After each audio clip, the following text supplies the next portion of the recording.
en el pasaje que acabamos de leer pasa algo inusual en lo que ellos están acostumbrados a ver. Y lo primero que notamos en este pasaje, según lo que acabamos de leer, es que el Señor Jesucristo no pasó la noche colgado en la cruz. Y usted dirá, sí, pastor, eso lo sabemos todos, ¿no? Sí, pero yo quiero que usted lo asocie con la práctica que ellos tenían. Lo segundo que voy a mencionar, y creo que ya lo estudiamos por la Escritura la semana pasada, es que Jesús había pasado 6 horas clavado en la cruz y que a la sexta hora, a la hora tercera, según el calendario, la forma que ellos contaban, ya a esa hora el Señor Jesucristo claramente dice en los versículos anteriores que Él había ¿qué? Entregado su espíritu. A Él nadie lo mató. Él decidió morir en el tiempo perfecto que había sido establecido por el Padre, y perdone que yo lo mencione una vez más, en la eternidad. Podemos recordar muy claramente en Juan capítulo 10, versículos 17 y 18, que el Señor dice, nadie quita mi vida, yo la pongo por mí mismo. Apocalipsis también nos dice, 1:18, que Él tiene las llaves de la muerte. Ahora, si los judíos, si los romanos, a veces los cuerpos duraban hasta 2 horas, hasta 2 días colgados para morir. Si Jesús no pasó la noche allí, ¿qué fue lo que cambió? Bueno, cuando usted va a Deuteronomio 21, 22 y 23, no lo vamos a buscar, se lo voy a decir rápidamente. En este texto, Deuteronomio capítulo 21, versículos 22 y 23, para los que están tomando nota, en este texto Dios le había instruido al pueblo de Israel que cuando alguien había sido sentenciado a pena de muerte, muerte capital, y luego era colgado sobre un madero, Dios había instruido que esa persona no debería pasar la noche en el madero, porque era violar la ley de Dios. El versículo 23 dice que debían ser removidos antes de la puesta del sol, o sea que a las 6 de la tarde ya tenían que haber sido ¿qué? Bajados, sin importar la ejecución, ellos tenían que ser bajados. Entonces, de allí, de esa escritura, encontramos a los líderes religiosos, al Sanedrín, que querían que los 3 cadáveres se bajaran de la cruz y fueran sepultados, porque para completar estaban próximos a entrar al Sabbat, o el día de reposo. No era cualquier sábado, no era cualquier día. Para ellos era el día de reposo, y el pasaje que acabamos de leer aquí nos dice, yo regreso aquí, nos dice que dice, está entre paréntesis, pues aquel día de reposo era de gran solemnidad. Versículo 31. Ahora, una de las cosas que empezamos a mirar es que los líderes religiosos eran muy selectivos en algunas cosas cuando les convenía. Cuando les convenía, ellos eran bien selectivos o bien meticulosos en lo que iban a hacer. ¿Por qué digo esto? Porque ya lo hemos visto a lo largo de este tiempo, mientras estudiamos la parte de la muerte del Señor Jesucristo. Estaban matando al Hijo de Dios. Humanamente lo habían hecho de una forma injusta. Habían violado algunas de las normas que ellos mismos habían establecido. Primero, no quisieron entrar, ¿se acuerdan cuando estaban haciendo el juicio? No quisieron entrar al pretorio donde estaba Pilato, ¿para qué? Para no contaminarse. Pero ahora no tuvieron ningún problema, ahora sí vamos a entrar, porque queremos que lo bajen de ahí para podernos ir a celebrar el día de reposo. Entonces, ahora sí no tienen ningún problema para entrar. Le digo que son bien selectivos en lo que van a hacer. Eso lo podemos llamar amnesia selectiva. Entonces, eran bien hipócritas. Estaban asesinando al Hijo de Dios de una forma injusta, pero ahora querían retirarse para ir a celebrar la ceremonia tradicional. Ahora ellos insisten que los cuerpos de los crucificados deberían ser sepultados ese mismo día, pero ya les dije que según los historiadores duraban hasta 2 días vivos las personas allí colgadas. Ahora, para ellos cumplir su propósito, apelan al poder político, van donde Pilato y le piden a Pilato que les ayude a matar a esa gente lo más rápido posible, porque eso es lo que querían hacer con quebrar las piernas. O sea, ellos querían acelerar la muerte de estas personas y para ello tomaban un mazo, quizás dicen algunos de hierro, y le pegaban en las piernas, creo que le pegaban en el fémur para que se rompiera y así la gente pudiera morir. Si usted estará preguntando, bueno, ¿y para qué le quieren romper las piernas para que se muera más rápido? Pues muy simple. Dicen los que saben, yo nunca he estado crucificado, ni he visto a ninguno crucificado, ni quiero estar crucificado, pero dicen los que saben que la persona al estar crucificado para poder respirar necesitaba hacer este movimiento, para poder tomar aire y poder respirar. Al estar sus piernas rotas, ya no tenía la capacidad de poder apoyarse para levantar, entonces ellos morían rápidamente por asfixia. O sea, se asfixiaban, se ahogaban. Si usted alguna vez ha estado a punto de ahogarse, sabe lo que se siente eso. Así que la muerte por estar a punto de ahogarse es terrible. Yo una vez casi me ahogo y eso no es muy agradable. Entonces, notemos los eventos. Ellos no tenían ningún remordimiento. Ellos sabían que habían cometido un juicio injusto, que habían hablado mentira, que habían manipulado testigos, habían tratado de manipular al mismo Pilato, a todos los que se pudieran, pero ahora no querían violar la ley ceremonial y deseaban ansiosamente que mataran a estos hombres para poder seguir tranquilo. Ahora, note algo interesante, mis hermanos. Y yo creo que no perdamos de vista, es una aplicación muy que nos atañe a nosotros mucho. Porque se puede cumplir algunas obligaciones religiosas externamente mientras estamos muertos espiritualmente. Se puede cumplir algunas ceremonias religiosas externamente cuando internamente estamos muertos. Ellos tenían un entendimiento intelectual de la ley ceremonial, por eso estaban desesperados en bajar esos cuerpos. Pero no tenían un entendimiento espiritual de lo que estaba pasando. Y esa es la condición del hombre que está muerto en delitos y pecados.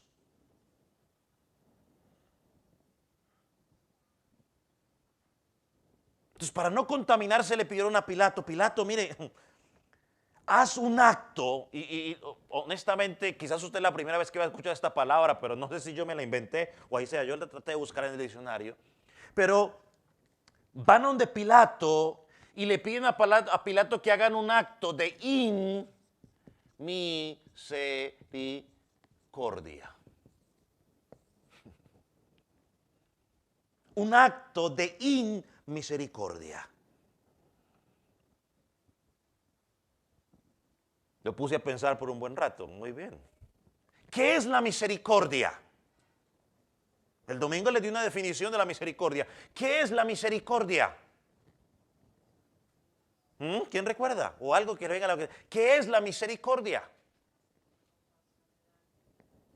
La misericordia, dijimos, simplemente era ver la miseria de alguien, ¿cierto?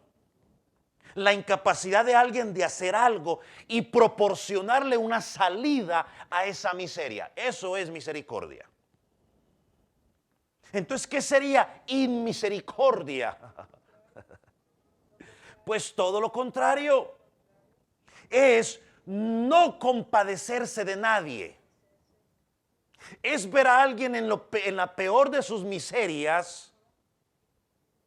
Es ver a alguien en la incapacidad de hacer algo y dejarlo igual, y solo eso, aparte de dejarlo igual, empeorar su condición.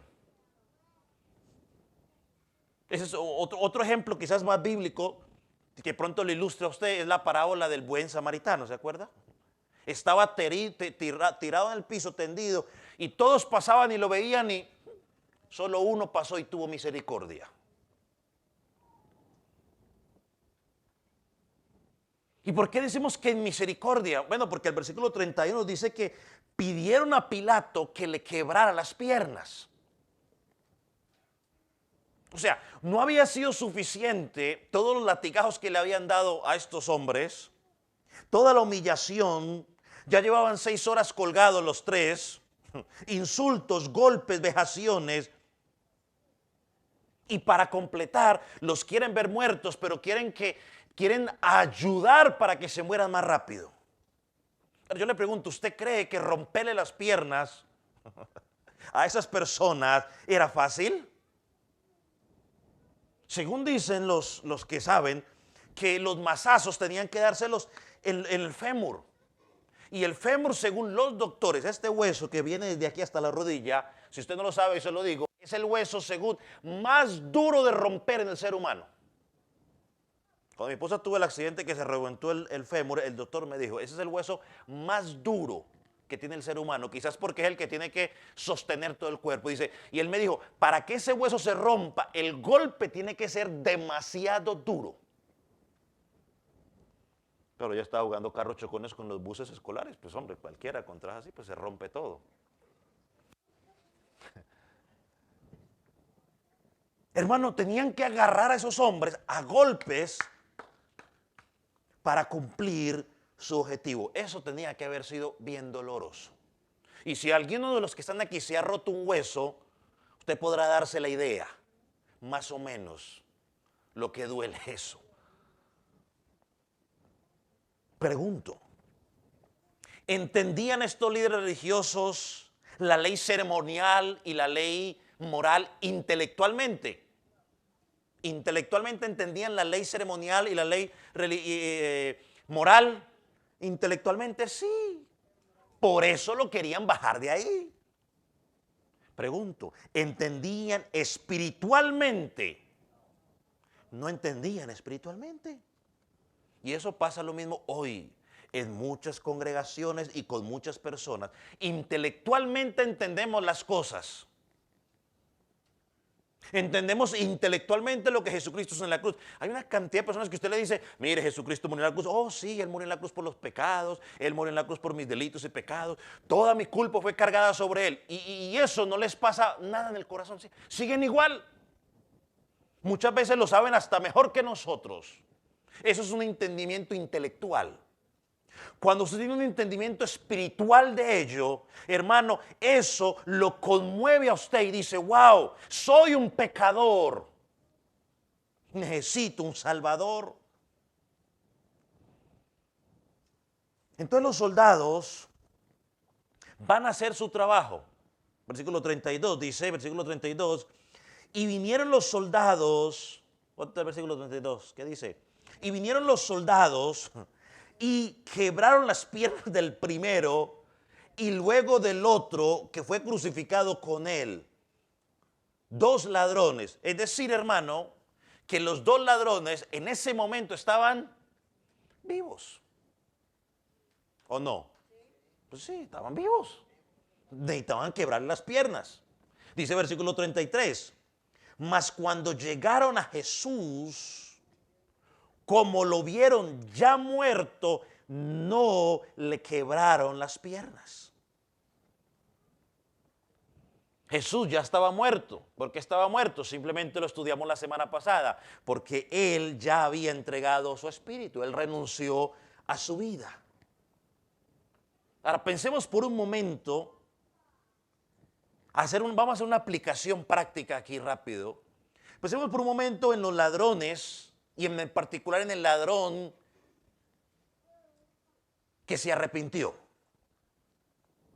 Él pidió misericordia de Jesús y encontró misericordia. Jesús le dijo, hoy estarás conmigo en el paraíso.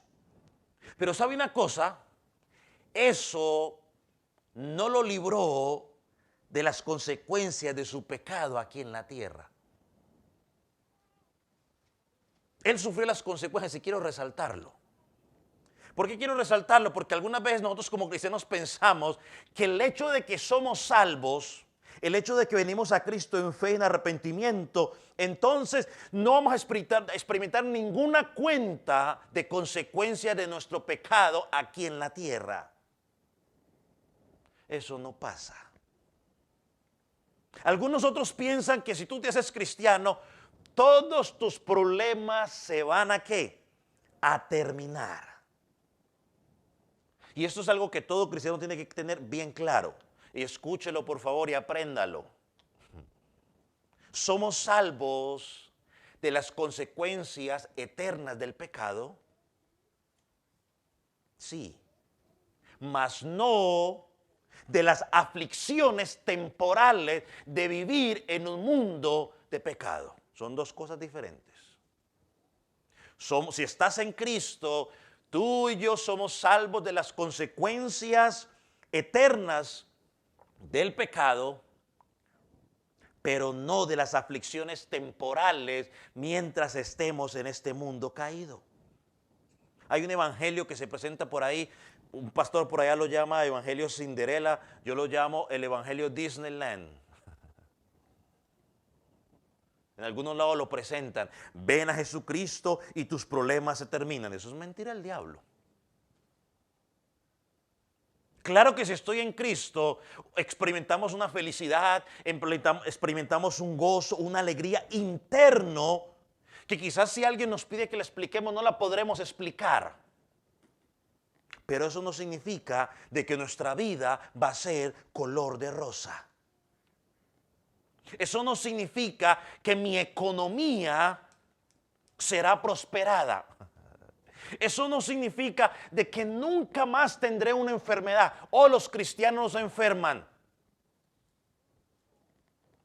Eso no significa de que todos mis deseos van a ser cumplidos. No, mis hermanos, ese no es el evangelio de Jesucristo. No lo iba a decir, pero ahorita me acordé. Cuando mi papá llegó a los pies de Jesucristo, cuando Dios lo trajo con esos lazos de amor, estaba enamorado de Cristo y llegó donde mi abuela, la tita, a hablarle de Jesucristo. Oh, lo recibieron con brazos y abrazos y todo color de rosa. No, lo corrió con su Cristo y todo. Y mi papá cuenta que él llorando se fue y regresó creo que una segunda vez por allá luego y otra vez para afuera, para la calle. Y en estos días, él está enfermo, varias cosas. Y en estos días, hablando un poco de eso, me mencionó y me dijo, wow, tanto tiempo con esta enfermedad y tanto que he orado y sigue con esa enfermedad. Y usted se va a encontrar con una cantidad de cristianos fieles a Jesucristo que están enfermos, que tienen enfermedades crónicas y que posiblemente o mueran de eso o cuando mueran morirán con esa enfermedad. Muchas veces el hecho de ser cristiano las cosas se complican más. Hay mujeres casadas, hombres casados con que su cónyuge no es cristiano y usted no se imagina, bueno, uno no se puede imaginar lo que sufre esa gente a mano de su cónyuge porque no es cristiano, o hijos que sufren a consecuencia de sus padres que no son cristianos, o viceversa. Entonces, hermano, no hay sustento bíblico para enseñar a la gente o decirle a la gente, oh, no, ven a Jesucristo que todo se va a acabar y viene una prosperidad económica para tu vida. Mi hermano, para enseñar eso tendríamos que ignorar una cantidad de versículos de la Escritura y torcer unos cuantos más para poder enseñar esa mentira. Le voy a leer dos. Vaya a Eclesiastés capítulo 2, capítulo 9, versículo 2.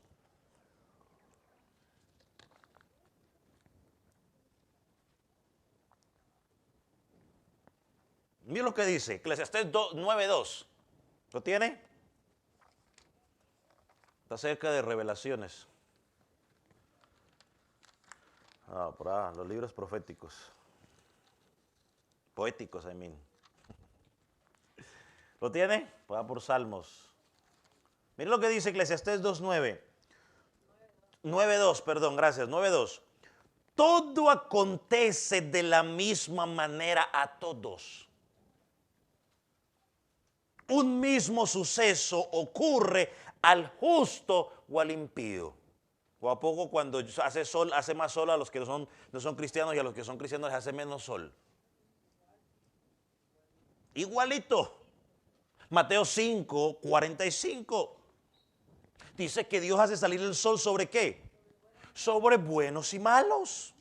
Y que hace llover sobre justos e injustos. Mientras estemos aquí en esta tierra, todos los cristianos vamos a estar vulnerables a las mismas cosas que le pasan a los de afuera. A los cristianos también les da COVID. Hay cristianos que se han muerto de COVID. Hay cristianos que se han muerto de infartos, como hay cristianos que no cristianos que se han muerto de infartos. Hay cristianos que se han muerto de cáncer, como hay no cristianos que también se han muerto de cáncer, y así sucesivamente. Hay cristianos que han votado del trabajo injustamente, como hay paganos que han votado de los trabajos injustamente. Hermano, las aflicciones, los problemas, las enfermedades, las muertes físicas de nuestros familiares le ocurren al impío y al justo, al creyente y al no creyente. Así que si a usted por alguna razón en algún momento le vendieron esa historia de que si se hacía cristiano todo iba a ser color de rosa, lamento decirle que le mintieron. O quizás a este punto ya usted se dio cuenta que le mintieron. Yo creo que ya a este punto usted se ha dado cuenta que le mintieron. Y una de las cosas que yo siempre le digo en esta congregación: no le prometa a la gente que si llega a Cristo todo es color de rosa, porque no todo es luna de miel. El matrimonio es una bendición, amén, pero no todo es luna de miel. Esa luna de miel durará en algunos meses. Para otros a veces dura horas. Otros dicen minutos. Pero la realidad, todos los que estamos casados y ya tenemos más de una semana de casados, sabemos que hay momentos donde uno dice: ¿y qué pasó en la luna de miel? Tan bonito que eso era. Donde hay choques. Diría un hermano por ahí: hay cositas. Ya que lo veo y me acordé.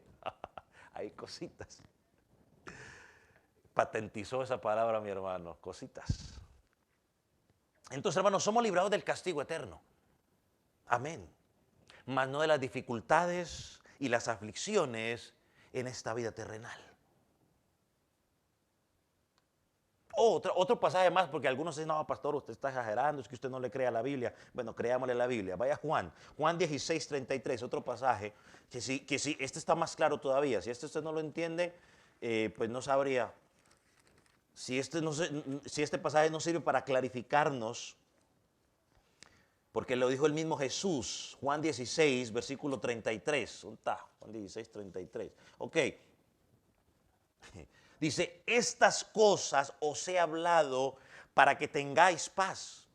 En el mundo tendréis todo color de rosa.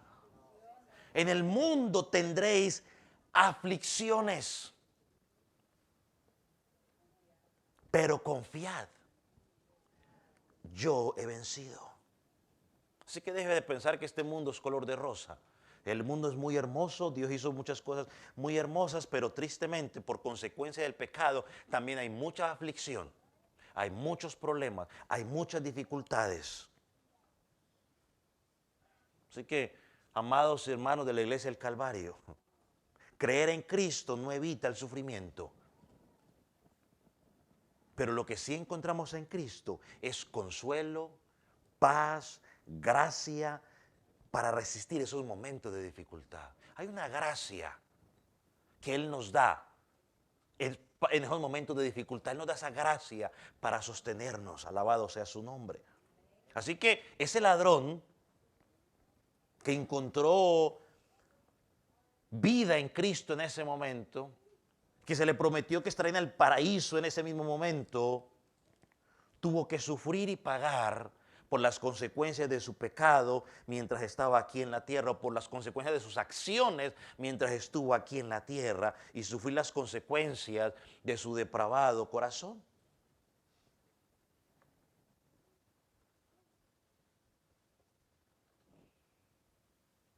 Y quiero decirle algo.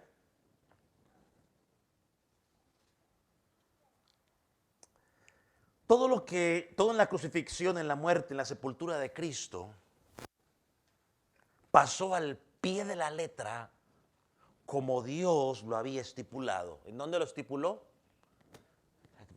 Póngame mi foto porque ya actualizamos la foto. Pasó en la eternidad. Mira la foto. Todo. Y de hecho me cayó como anillo al dedo porque tiene la crucifixión. Falta Juan 3:16 nos parte la foto. Ahí está. Todo lo que pasó en la cruz del Calvario fue estipulado en la eternidad. Para quien entienda la eternidad, pues está todo lo que está fuera del círculo. Yo quiero que piense con algo conmigo. Ya puede quitar la fotico, al rato la vuelvo a poner. Hay dos maneras por las cuales Dios se puede mover o se mueve. Y una es por medio de milagros, y por medio de su providencia.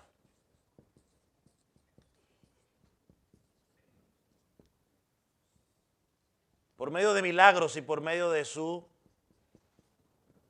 providencia.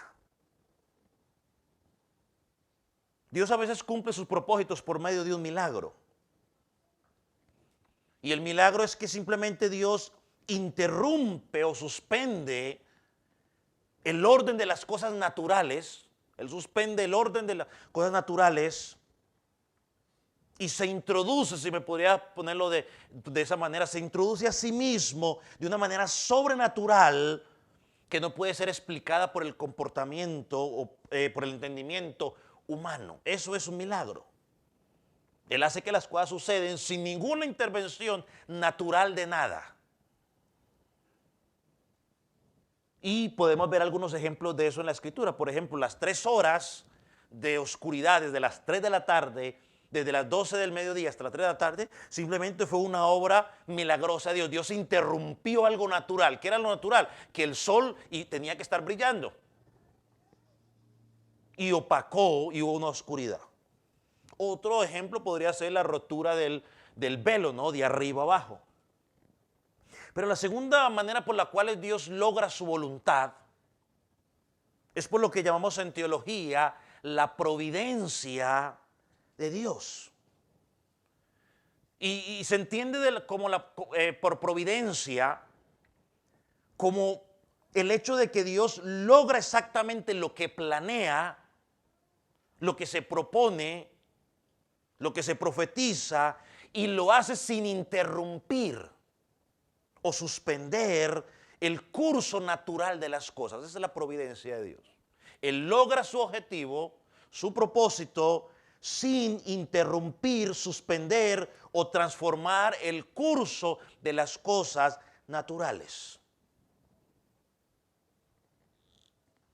Y usted dice, ¿qué tiene que ver eso con lo que estamos hablando? Bueno, yo quiero hablar de eso para introducirle a la otra parte de lo que vamos a hablar.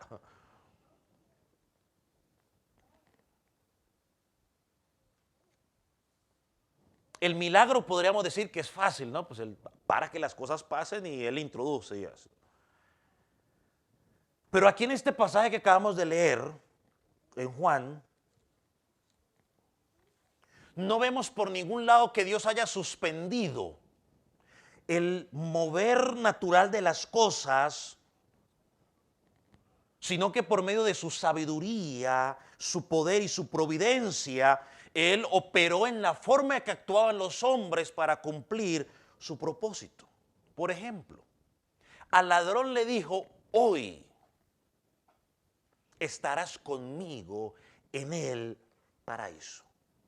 La única forma de que esa palabra se cumpliera, hoy estarás conmigo en el paraíso, era ¿qué? ¿Qué? No, Jesús no, estamos hablando del ladrón. No, ya se había arrepentido. Él dijo, ya se había arrepentido, y Jesús le dijo en respuesta, acuérdate de mí cuando vengas en tu reino. Jesús le dijo, hoy estarás conmigo en el paraíso. La única forma que esa palabra se cumpliera, hoy estarás conmigo en el paraíso, ¿cuál era? Que Él muriera. Pero ya les dije que pasaban ¿cuántas horas, cuántos días vivos? Hasta 2 o 3 días vivos. Pero para que muriera, ya leímos en el versículo 22, se le tenía que romper las piernas. ¿De dónde salió esa orden? Yo no veo un ángel diciéndole ahora a los líderes religiosos, mire, vayan donde el Pilato y díganle que así dice el Señor, que ordene romper las piernas de los crucificados. No. Esa orden salió ¿de dónde? Del deseo, del corazón engañoso de estos líderes religiosos. En el odio que sentían por Jesús y en el deseo de salir corriendo a celebrar su sabbat, dijeron, necesitamos que esa gente se muera lo más pronto posible. Vamos a hacer algo para que los maten. Así que vemos las acciones de los hombres cumpliendo el plan perfecto de Dios. Quizás en el ejemplo de Jesús veremos algo más adelante sobre ello. Pero siguiendo en la providencia de Dios,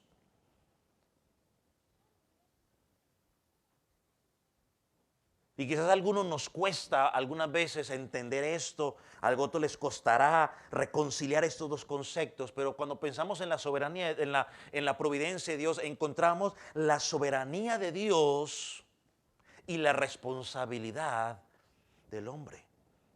Mientras los soldados romanos llevaban a cabo su responsabilidad como soldados romanos, siguiendo la voluntad de sus superiores y el deseo de los religiosos, estaban cumpliendo ¿qué?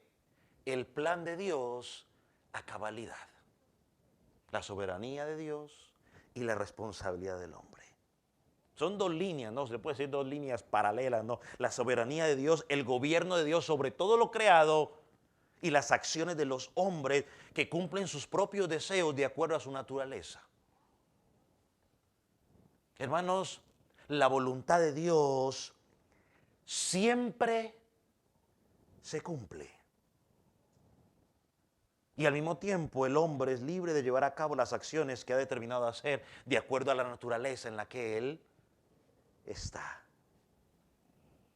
Ya lo hemos estudiado, hoy no vamos a meternos en ello, pero cuando miramos estas profecías que se cumplen, que vamos a mirar en un rato, podemos mirar que el Señor Jesús murió conforme a la Escritura. No es que pasaron cosas casuales que llevaron a que Jesús muriera. No, Él murió conforme a todo lo que la Escritura decía. Él murió como el ungido. En segundo lugar, Él murió como el ungido de Dios, el ungido que había sido enviado por Dios para llevar al cabo el plan de redención. Y mire, vaya conmigo ¿a dónde? En Jesús encontramos el cumplimiento de varias profecías en su muerte. Y en este pasaje encontramos dos. Vaya al Salmo 34, versículo 20. Salmo 34, versículo 20. Para que miremos el cumplimiento de una de ellas. ¿Dónde está el Salmo? Salmo 34. ¿Lo tiene? Salmo 34, 20. Dice, y Él guardará todos sus huesos y ni uno de ellos será quebrantado. Tanto Éxodo 12:46 y Números 9:12 nos dicen lo mismo. Miren lo que dice de Éxodo. Dice, se comerá en su casa y no llevarás de aquella carne fuera de ella, ni quebraréis hueso suyo. Números 9:12. Ni dejarán el animal sacrificado para la mañana, ni quebrarán hueso de él. conforme a todos los ritos de la Pascua lo celebrarán. Ahí está hablando del Cordero Pascual, que era una sombra o un tipo de ¿quién? De Cristo. Ahora encontramos a Cristo, según Juan, que no le quebraron las piernas. La otra profecía que vemos cumplida aquí es Zacarías 12:10. Ahí adelantico, bueno, adelantico no, casi antes de empezar el Nuevo Testamento. Para los que están buscando, le voy a dar chance. Zacarías 12:10. No es lo que dice. Y derramaré sobre la casa de David y sobre los moradores de Jerusalén espíritu de gracia y de oración, y mirarán a mí, a quien traspasaron, y llorarán como se llora por hijo unigénito, afligiéndose por él como quien se aflige por el primogénito. En nuestro pasaje en Juan vemos el cumplimiento de estas dos profecías. Las acciones de los soldados romanos sobre el cuerpo de Cristo fueron acciones que ellos hicieron voluntariamente, según sus propios motivos, según los impulsos de su mente o el análisis que ellos hicieron de lo que estaba pasando alrededor. Sin embargo, a ellos sin saberlo, todo está bajo el control divino de Dios. Hermano, las escrituras se cumplen. Y déjeme hacer un paréntesis allí. Porque cuando vemos el cumplimiento de las escrituras, en este caso en la crucifixión de Jesucristo, nos permiten ver que las escrituras se cumplen y nos sirve de motivación para nuestra época, para el momento en el cual tú y yo estamos. Porque muchas veces la escritura hoy en día está siendo menospreciada y está siendo reemplazada por experiencias o nuevas revelaciones que la gente está teniendo. Hay que creerle a la escritura. Le doy un ejemplo. Lucas 19:16, cuando está el evento de Lázaro y el rico, la escritura nos dice que no se puede pasar ni de un lugar, de un lado para un lado, ni del otro lado para el otro lado. Eso dice Lucas 16, versículo 19 en adelante. Lucas también dice ahí en ese pasaje, porque el rico le dice, mira, déjame salir y yo voy a testificarle a mis familiares para que ellos escuchen mi testimonio, entonces crean en ti. Y el padre Abraham le dice, mi hijo, créanle. Tienen a los profetas y tienen a Moisés, hoy tienen a los predicadores, a los creyentes, que crean. Ellos no van a creer porque alguien se levante de entre los muertos o venga de este lugar. Sin embargo, cuando alguien escribe un libro hablando sobre el infierno, que fue y visitó el infierno, la gente lo cree y agarra la escritura y lo pone a un lado y ponen como revelación nueva y absoluta lo que dice ese libro.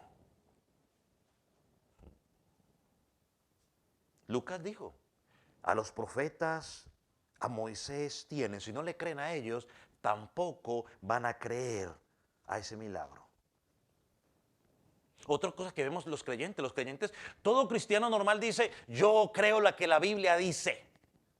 Bueno, creemos lo que la Biblia dice mientras ella no contradiga lo que yo pienso.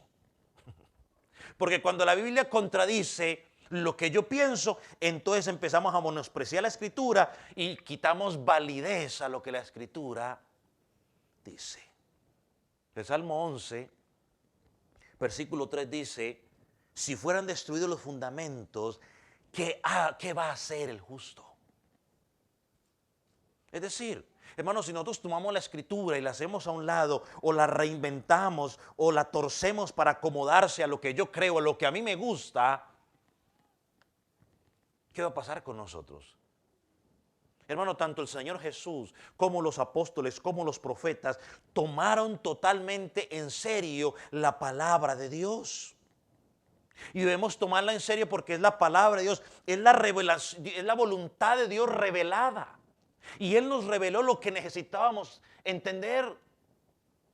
No le busque más, no busque nuevas revelaciones. Yo por allá escuché en su tiempo que dijo Walter Mercado que él había recibido revelación para escribir el segundo tomo de la Biblia, pero no sé dónde sacan tanta locura. No, ya está, aquí está escrito. Termina con amén, Apocalipsis, es decir, así sea. No le añada más. Hay que creerle. Y lo dije un día, algo que yo escuché de un predicador. Si hay algo que usted no entiende de la escritura, el problema no es la escritura, el problema somos tú y yo. Por lo menos aquí en esta congregación creemos que la Biblia no tiene error, que es suficiente en sí misma. Así que si hay algo que no entendemos, el problema no es la escritura. El problema somos nosotros. Cierro paréntesis.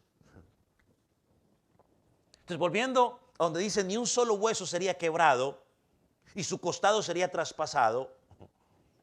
Sabemos que las figuras ceremoniales eran sombra de lo que habría que venir. Al cordero que se iba a ofrecer, tenía que ser un cordero perfecto. Imagínense la tentación de alguno que le salió un cabrito medio cojo. Decir, bueno, pues ¿sabe qué? ¿Cómo vamos a ofrecer este? No, no podían.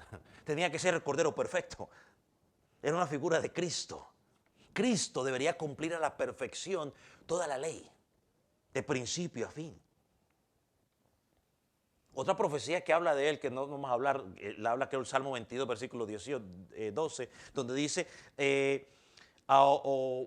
horadaron mis manos y mis pies. Eso vemos que luego, que sí pasó cuando le clavaron los clavos en las manos y en los pies.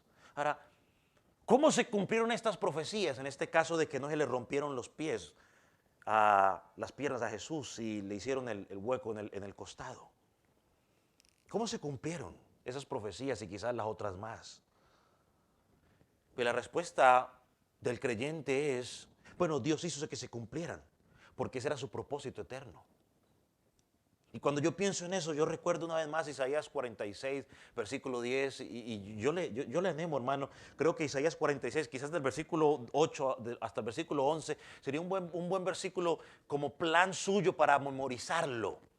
Si usted quiere, yo le doy esa recomendación.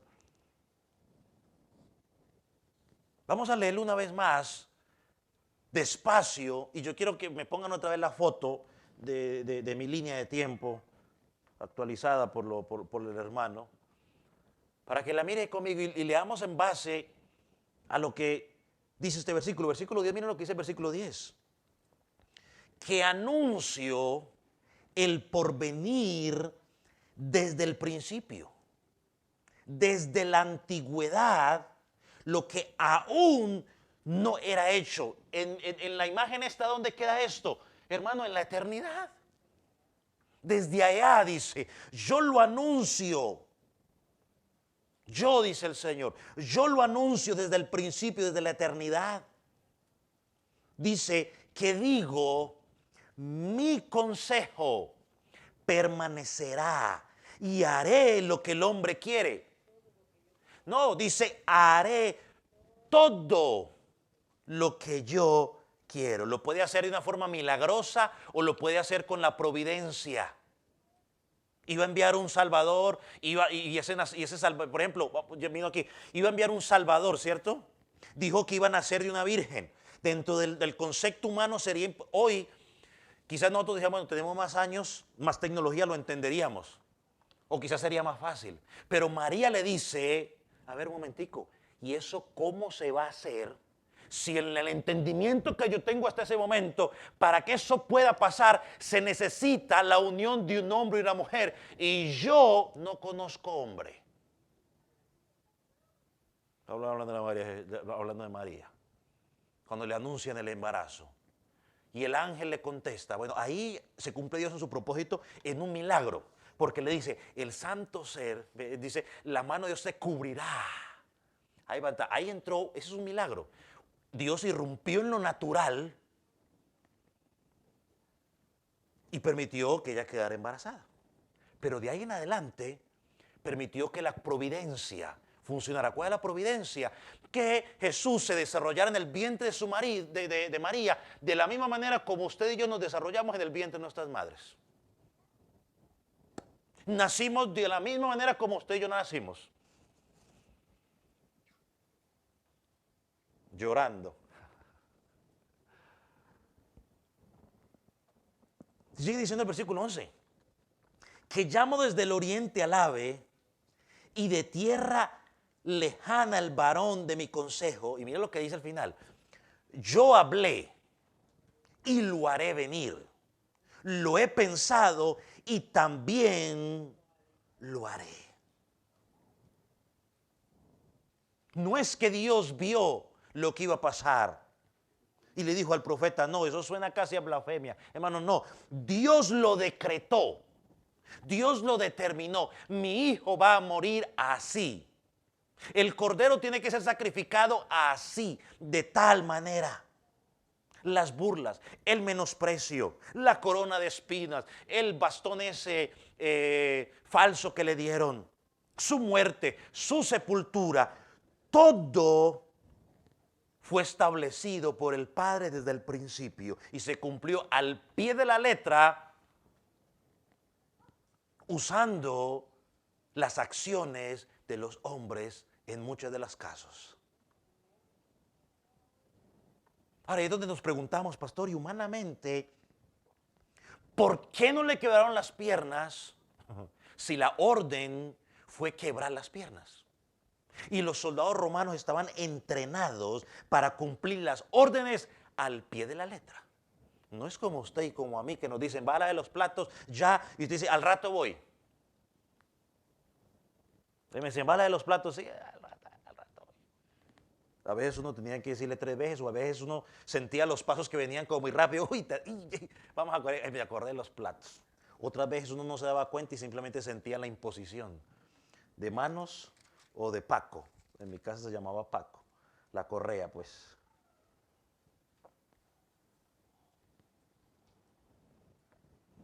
Entonces le quebraron las piernas a los que estaban crucificados.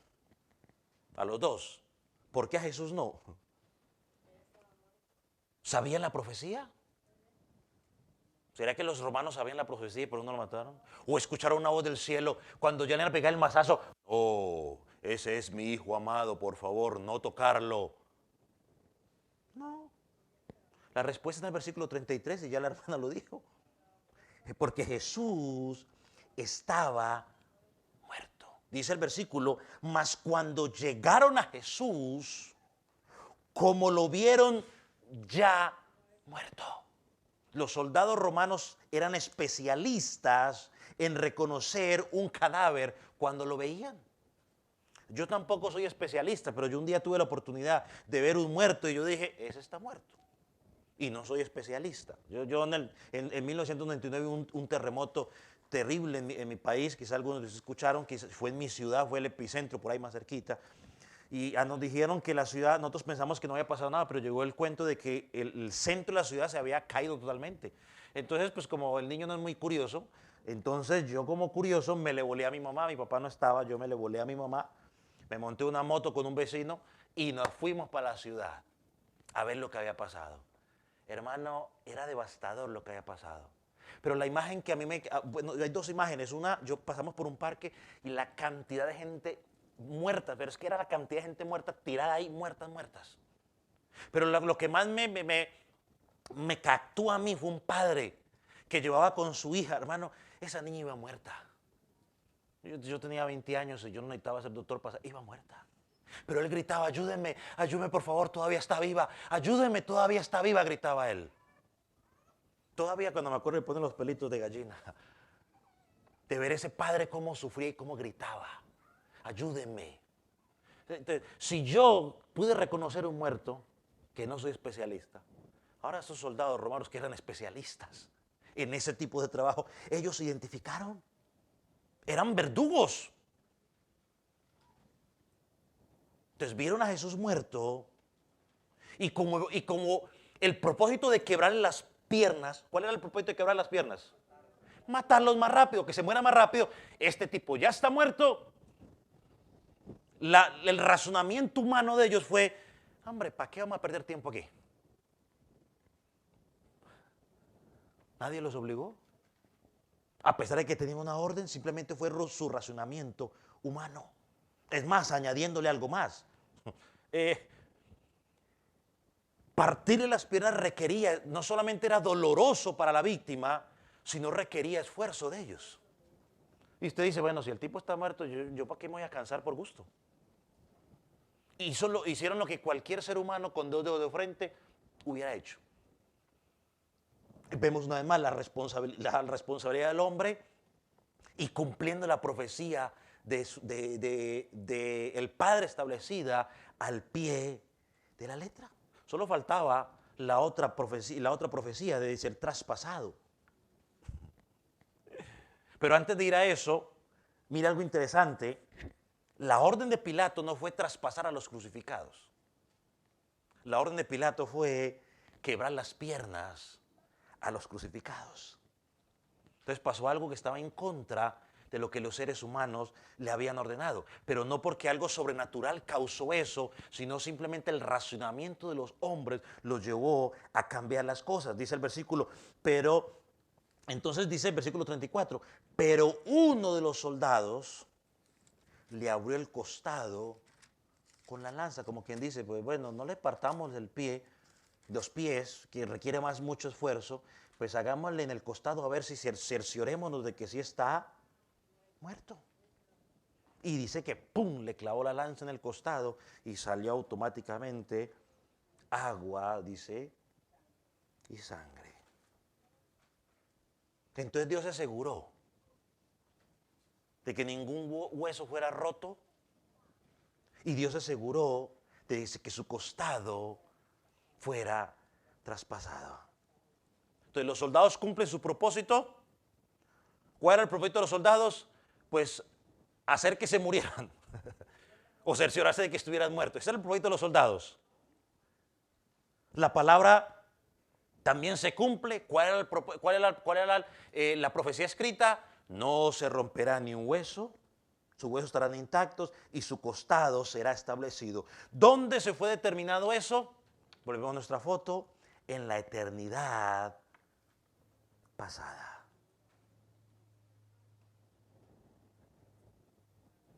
Quizás nos parezca algo, a veces cuando yo veo esto, nos encontramos en situaciones que a nosotros a veces nos parecen improbables.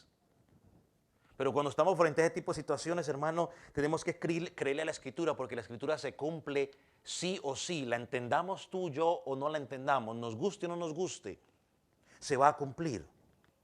Y muchas de esas cosas no caben dentro de nuestra mente finita o nuestro razonamiento que ha sido afectado por el pecado. Y cuando eso le pasa, hermano, yo con amor en el Señor le digo, regrese una vez más a Isaías 46, versículo de 8 al 11, regrese a Daniel 4, 35, regrese a Deuteronomio 29, 29 y aún a Romanos 3, 4, donde dice, sea Dios veraz y todo hombre mentiroso.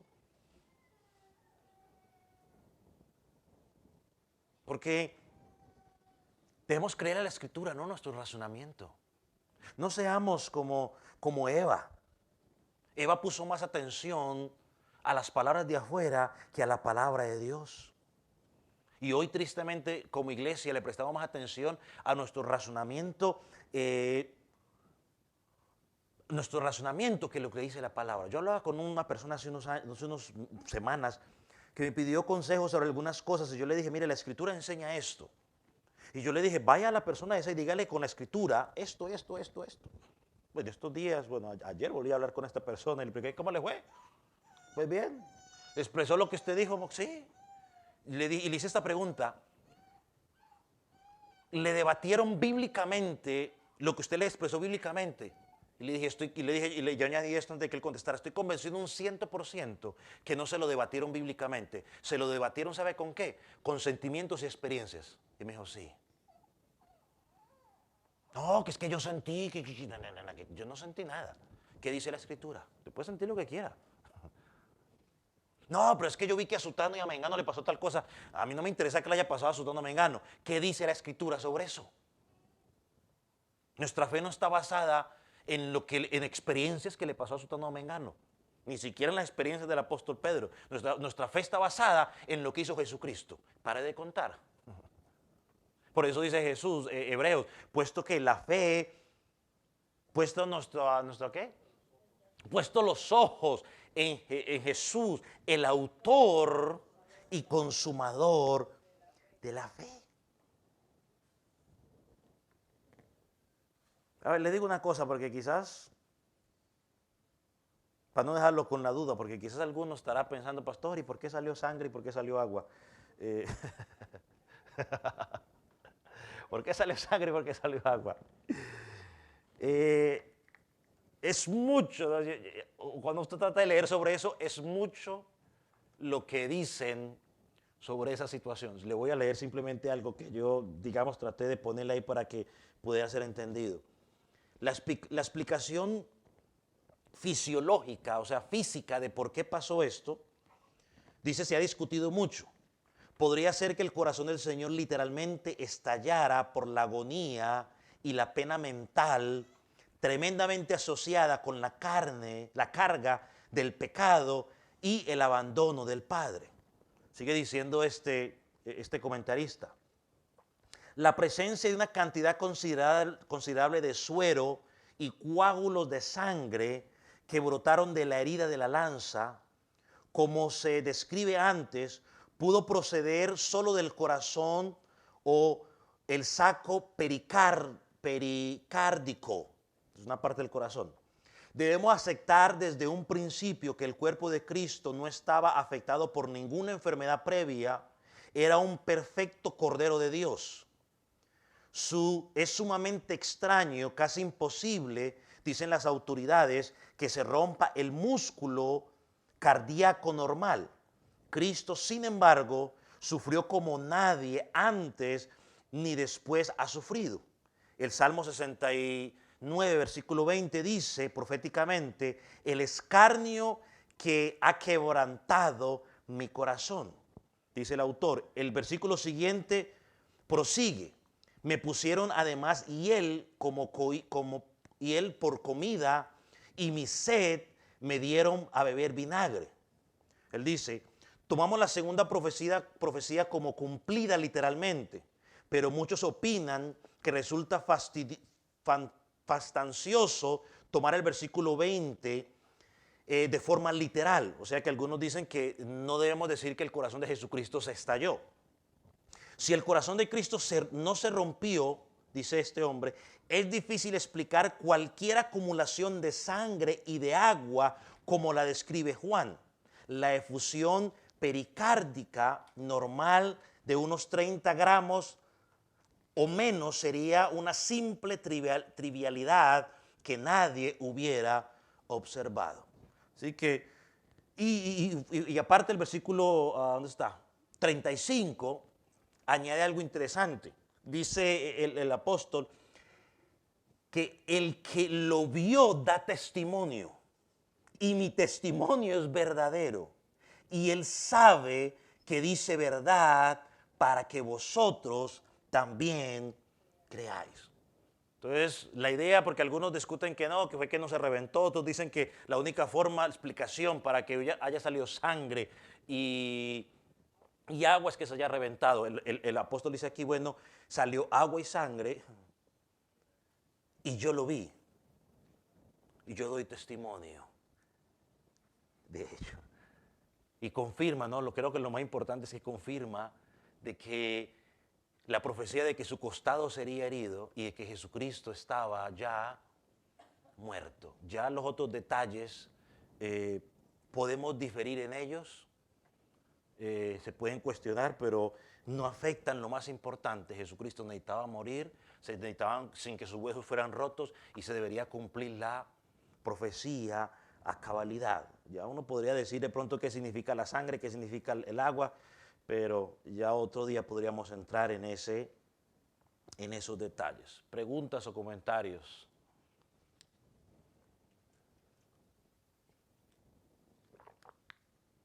Ya hice la pregunta que quizás todos estaban pensando hacerme, entonces pues, o la gran mayoría.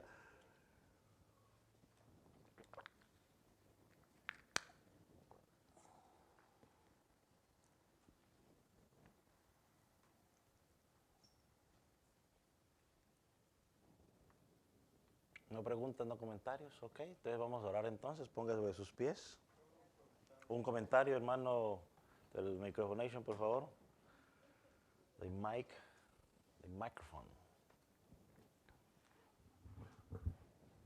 O sea, cuando comentaba acerca de que no hay que decirle a la gente que ven a Cristo y tus problemas se acaban. Estoy de acuerdo. Pero venir a Cristo no nos deja igual tampoco. Porque cuando venimos a Cristo, independientemente que mis circunstancias se empeoren, yo estoy mejor. Porque tengo a quien acudir. Antes estaba volando igual que todos los demás. Qué sé yo, si mi refugio era el alcohol, pues allá iba. Pero cuando llegamos a Cristo, Él es nuestra roca, independientemente de las circunstancias. Y eso hace una gran diferencia. Solo eso quería comentar. Sí, cuando llegamos, creo que lo dije, ¿no? Llegar a Cristo nos da el gozo, nos da la tranquilidad, nos da la paz, nos da todo lo que necesitamos para esas aflicciones que vienen, poderlas pasar. ¿No? Y ya añadiendo lo que dijo el hermano, de una forma diferente a como las pasábamos antes, ¿no? Antes nos refugiamos en otras cosas, ahora nos refugiamos en Cristo, ¿no? ¿Algún otro comentario? Gracias, hermano.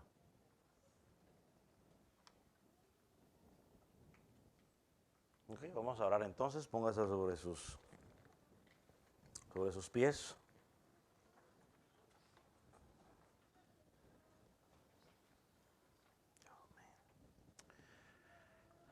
Padre, en esta noche te damos gracias porque tu palabra es veraz, es viva.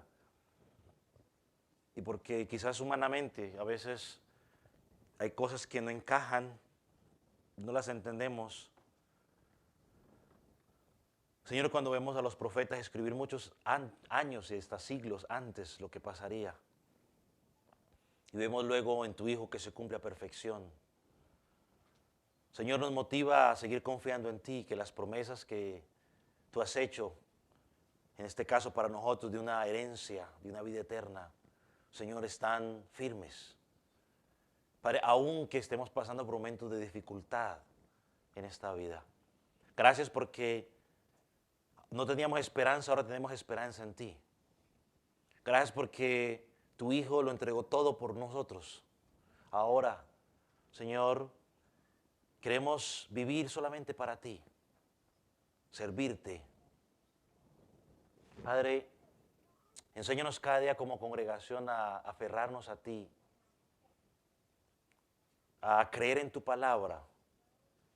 Señor, y al mismo tiempo poder compartir con aquellos que no te conocen esa palabra gloriosa, ese mensaje de salvación, ese mensaje de esperanza, ese mensaje de que Dios envió a su Hijo a cagar el pecado de los pecadores. Y como dice tu palabra, el que a ti viene no lo echas fuera, Señor. Señor, ayúdanos a predicar a tiempo y fuera de tiempo esa verdad. Porque hay muchas personas que hoy necesitan escuchar ese mensaje. Como dice tu palabra, la mies es mucha, Señor. Señor, queremos ser esos obreros que van al campo a recoger, Señor, esa cosecha que está lista para ser recogida. Padre, gracias. En el nombre de Jesús. Amén. Amén. Voy a tomar asiento.